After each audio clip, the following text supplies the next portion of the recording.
Okay, well, look, sure, we will begin, and it looks to me like there's quite a few people actually here, which is both heartening and intimidating at the same time. Um, I'm gonna spend a bit of time talking to everyone about the challenges we're currently facing in terms of access to collections, um, and also trying to think positively about this, what options are available to us. Um, we had a couple of things happen, obviously, within the whole kind of bailiwick of COVID.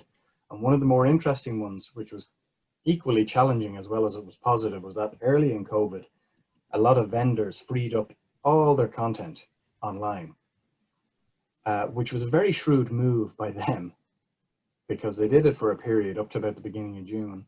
And it created a massive, and in some cases, insatiable demand from the student and academic communities. So that's one sort of context. The other context is obviously that the library space isn't being used in the same way. The library physical collections, while certainly in Maynooth they are accessible and everyone is encouraged to access them, they're not as accessible as they would normally be. And there's a bit more when you think of these things in a more global context, and we'll have a look at that. One important point to stress is that what I will be focusing on is online, but rather hearteningly, certainly for if you're like me, if you're a collections librarian of many, many years in the field, print isn't going anywhere. Physical archives aren't going anywhere. But we do need to think a little bit more fluidly about how we will access them. So I'm not going to spend too much time on this, but certainly for people in the disciplines of humanities and social sciences, it's very easy, I think, and very seductive to think, look, COVID is all about science and STEM, immunologists and epidemiologists and all that sort of stuff. But actually, if you look around, there's a huge, huge role for both humanities and social sciences to play in terms of the full breadth of how we address the COVID issue. And that's really, really important. And it's obviously, it's COVID specific, but then in conjunction to that, all these disciplines, their normal research is going on in parallel to this. So there is fairly significant constraint. And I have a few examples there. The National Library of Ireland closed, National Archives at the time was offering a limited service. UK closed, British Library was closed, it was open again. You can see down the bottom the various societies were giving grants to people to try and help them deal with this. Palace Green down the bottom is closed. It's happening everywhere. So the overarching thing is that access to archives and repositories and libraries has been horribly, horribly constrained. And this is not just about primary sources. I mean, I've called it research collections, but it isn't just about primary sources. It's about secondary sources, contextual material, which is in some cases more accessible, but in some cases not. And that's a huge, huge issue. They remain critical for research. It's been a contentious issue. I've put a lot of stuff up here. Historians have been particularly vocal about it. It has affected, however, every discipline which relies on access to a corpus of physical sources. Now, the one you can see on, I think, the left of your screen from Guy Walters, that was a tweet he put up a while ago, and he called on the Secretary of State in the UK to get involved, to help open up and make the National Archives in Kew more accessible. You can see another one, For the Love of My Sanity. Can we go back to some sort of normality? Haley Rubenhold gave up a trip to Barcelona to promote the launch of the 5 in Spanish in exchange for the Gold Dust. It is a 4-hour, 50-minute slot in the UK National Archives. And there's throw a stick, you'll hit all of these issues regularly on social media. And it is a big challenge. Access is constrained. And one of the things maybe that wasn't taken into account by some of the people that were remonstrating about this was that our access is constrained as curators as well. Nobody wants to be in this position. We want our collections, as always, we want our collections to be used. And a lot of times at special collections in particular, while you would expect a certain amount coming from your campus community, a huge amount of the people that come in to use your special collections are from other universities, other academic environments, or they may be private historians or private genealogists, and it's par for the course, and we want them used. So you can see there again some pushback, very interesting pushback, equally vociferous. I like that one particularly. Maybe don't be a knob about this, is calling it straight. But the long and the short of it is that nobody wants to be in the position that we're in. So very briefly, in terms of Maynooth, what have we done? We've done a few things. We've added a hell of a lot more ebooks. So we've been trying to take care of the secondary source issue. We are still adding print where we can't get ebooks. We've boosted collections where we've, in certain areas where we know that there are previously unavailable resources available electronically, we've spent quite a bit of money to try and get them. Law, Trove, Sage, Business, Gale, ebooks, all these sort of things, literature, newspapers online. And things like click and collect have continued. And that will probably become more important depending on what the government announce. Interlibrary loan continues. And so we've been trying to get the message out to our research communities and to our users that actually the books, the secondary sources are still here and you can come and get them. And in conjunction with that, I wouldn't be a good librarian if, following on from both Brant and Dean's talks, if I didn't remind you all about the power of open access. I've put up a few examples there. For my sins, as I see Jim, I think is still on, I do a part-time PhD in history, and I have made huge use out of Google Books, out of the Internet Archive, Hot Day Trust, things that are out of copyright and are immediately accessible. And that's been really, really invaluable. And when print is locked out, or is effectively locked out, all these resources become even more valuable, okay? But there's a broader problem. And for us, we have a few examples up there, including one from me earlier in the week, one from a university librarian called Macaulay. The reality is that notwithstanding the challenges that were identified in some of the earlier talks, there is still a huge amount of human capital and labor that goes on behind the scenes. Ebooks are cheaper to produce. And despite this, they're incredibly expensive. Incredibly. You can see the example I gave there. There's a print text of £43 sterling to get an ebook equivalent, which would allow 3 concurrent users, £973 sterling. Now that's absolutely unsustainable for us. And it makes it very difficult. A couple more examples here. You can see clinical immunology, print £224 sterling, which would be expensive for a print book. A credit-based ebook, over £1,000. So I won't spend too long, but the reality is that our ability to get the books that the academic and research communities need is stymied by this price gouging, effectively. And also, the reality is, and this is from our own studies, over the last 6 months, we were only able to get 52% of the titles we were asked to get in an ebook format, which actually always comes as a shock to me. So when people were asking us to get ebooks to make them as accessible as possible, even irrespective of the price, a huge amount of the titles were unavailable electronically. So it has to be print. So in that case, print is the only game in town. Now, so that's the secondary source issue, broadly speaking.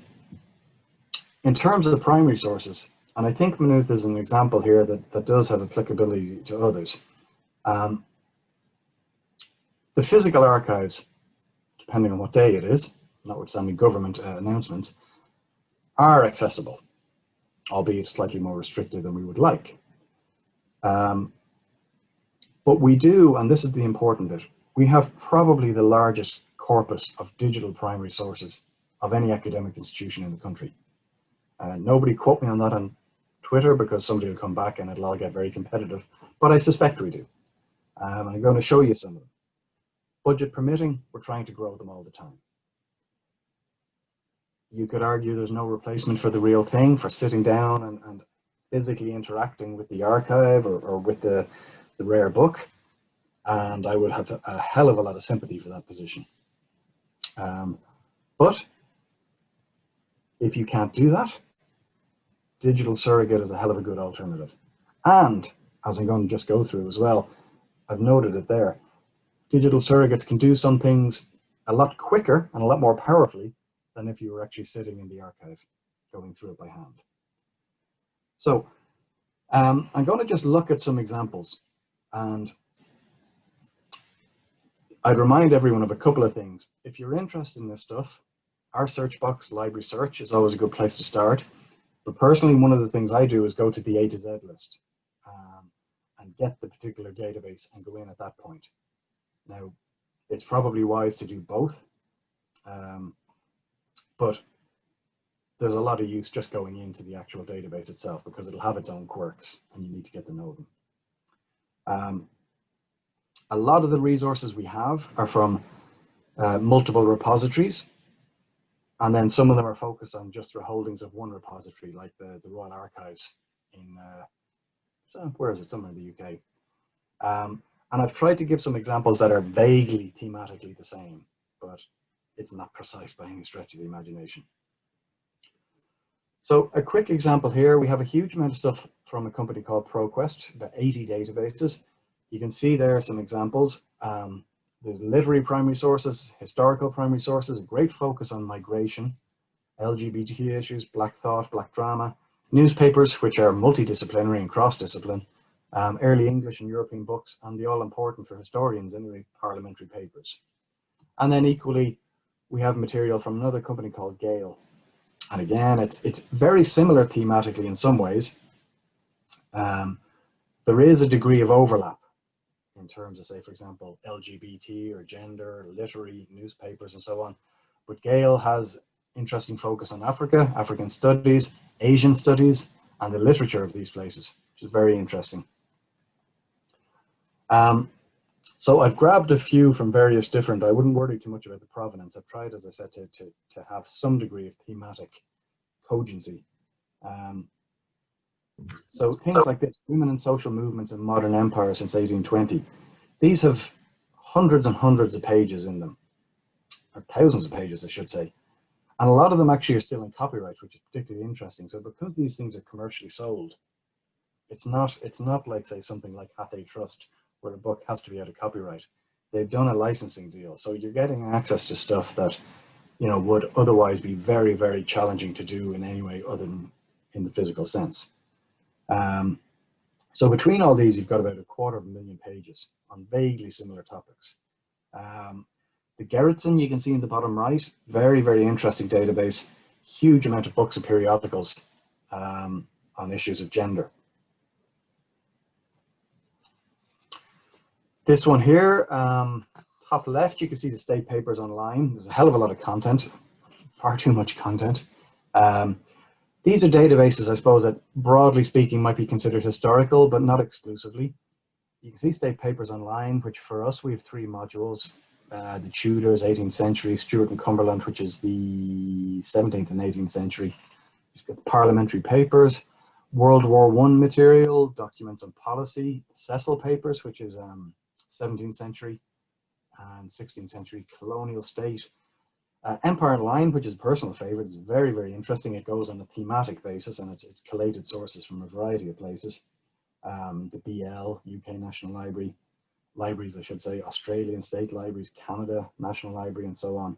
And there's a huge amount there, and that's not even including Queen Victoria, global commodities, so on.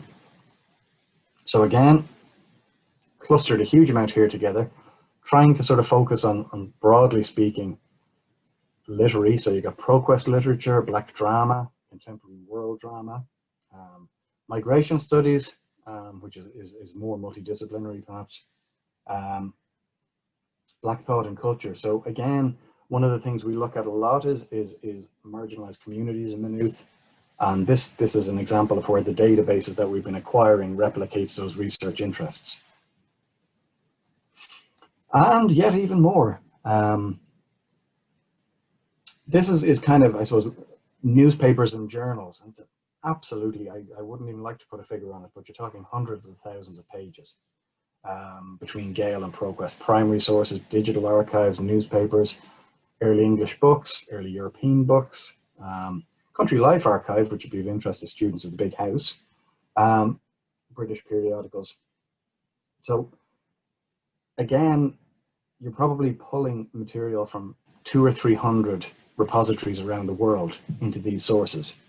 So if you think about that in terms of how you would access them otherwise, it probably couldn't be done. And one of the things I suppose I haven't really said is that I mentioned earlier about the ability to search and so on. But for example, if you go into Gale or Proquest, you can cross-search a myriad of databases at one time. So you don't just have to go into the Times Digital Archive on its own. You can do far more.